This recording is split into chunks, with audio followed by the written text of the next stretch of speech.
Second phase में क्या कुछ मुद्दे और आखिरकार किन मुद्दों के साथ जनता ने अपना प्रतिनिधि चुना है, इन सभी पर आगे हम आपको डिटेल्स में तमाम बातचीत के दौरान जानकारी साझा करेंगे।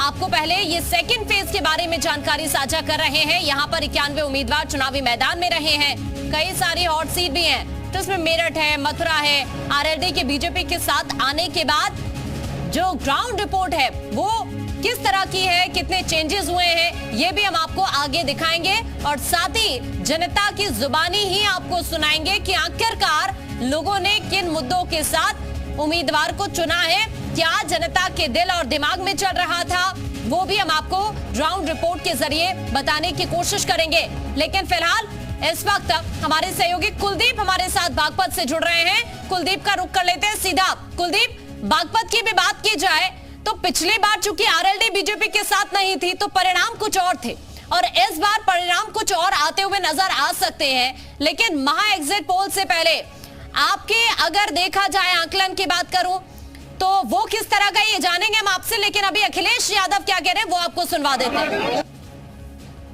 तो अखिलेश यादव को आपको सुनवाएंगे आगे। लेकिन इस वक्त हमारे सहयोगी कुलदीप हमारे साथ लगातार बने हुए, एक बार फिर से कुलदीप के पास आपको लेकर चलते हैं। कुलदीप, सीधा जनता से ही जान लीजिए, माय एग्जिट पोल तो थोड़ी देर बाद सामने होगा, लेकिन उससे पहले जनता के दिल दिमाग में क्या है, क्या सोच रही है जनता?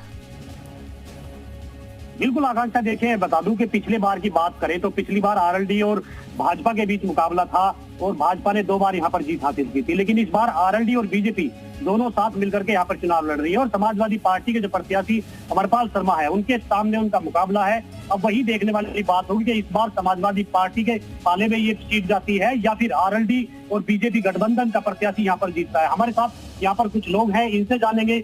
यहाँ पर हमारे साथ है, राजनीति के बारे में इनका पूरा अनुभव है। क्या नाम है जी आपका?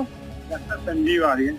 आपका लंबा समय है, आप पूरा राजनीति से जुड़े रहे हैं, जानना चाहेंगे जो इस बार अभी चुनाव हो रहा है, आरएलडी और बीजेपी गठबंधन हुआ है, सामने समाजवादी पार्टी का प्रत्याशी है, क्या कहेंगे इस बार किन मुद्दों को लेकर चुनाव रहा और आपकी क्या राय है, क्या कहना चाहिए?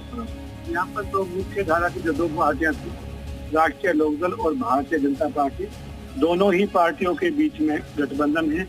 यहाँ कोई तीसरा दल फिलहाल जो है, तीसरा दल यहाँ पर कहीं फाइट में नहीं है। दोनों ही पार्टी। कुलदीप, मुद्दे तो हो लिया, अब सीधा पूछे कौन जीत रहा कौन हार रहा, जल्दी जल्दी सबसे पूछिए। क्या लग रहा है आपको, कौन जीत रहा है इस बार? इस बार यहाँ पे गठबंधन, एनडीए गठबंधन का प्रत्याशी डॉक्टर राजकुमार सांगवान जीत रहे हैं।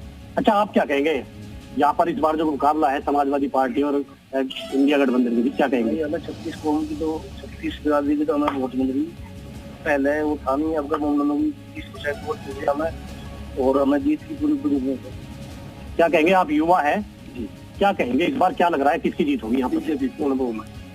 अच्छा, तो पहले आरएलडी के साथ बीजेपी का मुकाबला था, लेकिन बीजेपी जीती थी, इस बार साथ है, क्या कहेंगे? अब गठबंधन हो गया ना चौधरी साहब के साथ, तो यहाँ चौधरी साहब की जो